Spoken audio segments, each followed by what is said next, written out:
దయచేసి ఎవరు బంధువులు మా ఇంట్లో 4 రోజులు ఉండేసిపోదురా అని పిలిస్తే పొరపాటును కూడా వెళ్ళకండి. మనం పిలిచేటప్పుడేమో ప్రేమగా పిలుస్తారు, మా ఇంట్లో వాళ్ళకి చేసేదాన్ని నీకు చేయలేనా అని. మీకు వంట పెట్టడంలో మాకేం కష్టం ఉంటుంది, మేము రోజు చేసుకుంటాము, ఇంకాస్త ఎక్కువ వేస్తామా అని సొల్లు మాటలు మాత్రం అస్సలు నమ్మకండి. ఒక్క రోజు వాళ్ళ ఇంటికి వెళ్ళిన తర్వాత ఫస్ట్ రోజు కాఫీలు, టీలు, టిఫిన్లు, మధ్యాహ్నం lunch, evening snacks, night dinner అన్ని టైం కి ఒక్క రోజు ముందుకు వచ్చేస్తాయి. నెక్స్ట్ డేస్ నుంచి వాళ్ళు కొనుక్కుంటారు చూడండి, నాకు పని ఎక్కువైపోయింది, వీళ్ళు ఎప్పుడు వెళ్తారా లేదా అని.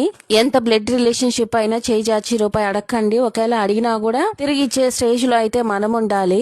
బంధువుల ఇంటికి వెళ్ళినా కూడా పొద్దున మనల్ని ఎంత సంతోషంగా ఆహ్వానిస్తారో అంతే సంతోషంగా వీడ్కోలు కూడా చెప్పాలి. అలా ఉండాలంటే పొద్దున వెళ్లి సాయంత్రానికి మన గుట్టికి మనం చేరిపోవాలి. ఈ మాటలన్నీ వినడానికి కొంచెం బాధగానే ఉంటాయి గానీ ఇవే నిజాలు. లేకపోతే పక్క రోజు వాళ్ళు మాట్లాడే మాటలకి మన మనసు విరిగిపోయి వంకాయలాగా తయారవుతాము.